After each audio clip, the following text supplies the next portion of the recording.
book na yan. And when he had cried, seven thunders uttered their voices. Yun na, may mga seven thunders. No? Uttered their voices. Yung sinishare kanina ni Brother, tawag nito, Brother Eric. And when the seven thunders had uttered their voices, I was about to write, and I heard a voice from heaven saying, Unto me seal up those things which the seven thunders uttered, and write them not. No. And write them not. Okay. Sa panahon ni Kristo, inopen niya yung silyo. Ito na-close. No?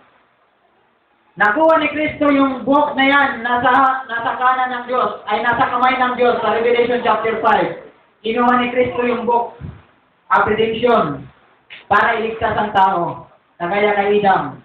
No? Inanuhan niya lang si Eva para niya maligtas. Kinuha ni Kristo yung book na yan, at tayo lahat ay nangaligtas. No? Sino ang niligtas ni Kristo? Yung bride of Christ sa panahon natin ngayon. Amen? Yung bride of Christ yung tinubos ni Kristo. No? Ang mga kaintindi lang nito, doon sa may mga spiritual understanding, may pakanig. Sa bawat bukas ng church age, sinasabi, here, makinig kung ano ang sinasabi ng Espiritu Santo.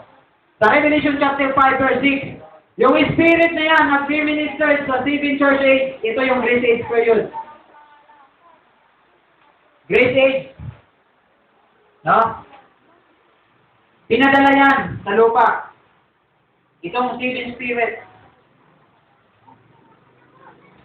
Yan, para mag-minister. No? Lahat yan nag-minister. Kailangan natin yung Espiritu. Kailangan natin yung prophet. Hindi tayo pwedeng magsarili. No? Hindi tayo pwedeng magsarili. Sabi sa Amos 3:7, no? Sabi niya, ikukot ko lang, sa Amos 3:7, sabi niya, walang, tawag nito, walang kakayanan ang Diyos o, kalimutan ko yun. Ha? Walang magagawa ang Diyos kung hindi niya ihahayag ang kanyang malihim sa kanyang propeta. Okay, buksan niya natin yung Amos. Amos 3:7, hindi tayo pwede magsarili. Sabi kanina sa Ephesians 2:20, no? We are laid with the foundation of the apostles and prophets. Yung mga bagay niyan. Okay? Ang propeta sa panahon natin ngayon ay pinapakilala ko si William Marion Branham. Siya yung nagbukas ng silyo in 1963. No? Nireveal sa kanya. Sa panahon ni John, lahat na nakita, sabi ko kanina, ay simple lang. Pero nung lumating sa ating butihing prophet sa kapanahonan, sabi sa Amos 3:7, maging sa Malakay chapter 3, no? I will send you a prophet to prepare the way. No? No? Yon. To prepare the way. Kailangan natin propita. Okay, nawala ko Yon. Okay? Si John pala. Nung binuksan sa kanya yung silyo isa-isa, lahat yan symbol. Nung dumating yung prophet sa panahon natin noon, noong 1963, binuksan isa-isa kung anong nilalaman ng silyo. Amen? At ipinahayag yan sa atin. Amen? Yun ay open, binuksan, ni-reveal yung secret na yan. No? Sa time ni Brother Gunn, kilala niyo si Brother Gunn? Ha? Kilala niyo si Brother Gunn? Ang term ni Brother Gunn dito, mayroon siyang opening, no? Yung opening. Yung term ni Brother Gunn, opening. Ano ba? Revealing. Ano ba yung revealing? Paghahayag, paglalangkad doon sa mga lihim na natatago at saka fulfilling.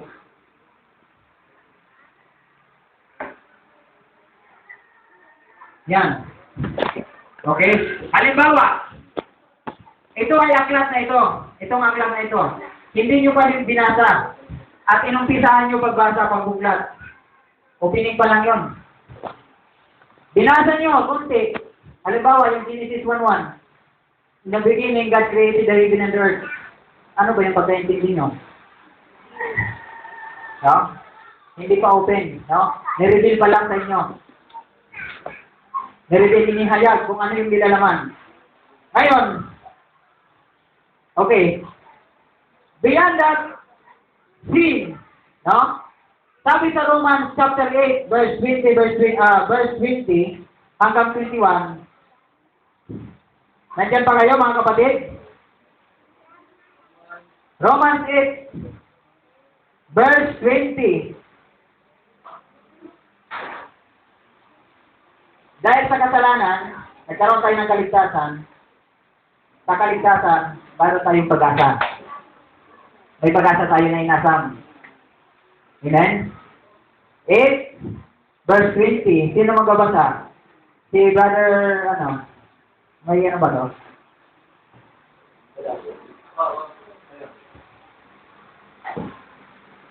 Hello. Ayan, mas matunog pala ito. Echo, kailangan yung baba. Nila ay nasakop ng kawalang kabuluhan, hindi sa kaniyang kalooban, kundi dahil doon sa sumakop sa kaniya sa pag-asa. 21. Na ang buong nilalang naman ay magiging layang mula sa pagkaalipin ng kabulukan sa kalayaang maluwalhati ng mga anak ng Diyos. Praise the Lord. Hindi ba kayo masaya dyan? Hindi kayo masaya dyan? Yung 4 nila lang na buhay, pagwas na nasa salita ng Panginoon, doon sa trono, Patay. mayroon silang clap in their hands. Laging pumapalakpak sila sa harapan ng trono ng Diyos. Amen? Hindi naalis sa kanilang kamay na magpuri sa Panginoon. Lagi nilang minamagaywa yung kamay nila. Pumapalakpak sila. They're clapping in their hands. No? Sabi sa verse 20, for the creature was made subject to vanity. No? Talaga subject sa vanity. Pero yung vanity na yan, mayroon siyang redemption at saka glorification. Amen? Subject to vanity, not willingly, but by reason of him who was subject to the same in hope. May pag-asa din sa verse 21. Because the creature itself also shall be delivered from the bondage of corruption. No? Corruption talaga yan. Kahit sa TV church may corruption. Pero beyond that corruption, sabi niya, into the glorious liberty of the children of God. Mayroong kalayaan. No? May kalayaan tayo dyan. No? Sa ating mga anak, matigas ang ulo, may kalayaan tayo dyan. Hintayin natin yung pag-asa. Praise the Lord. Hallelujah. Okay. Kanina, pabalik-balik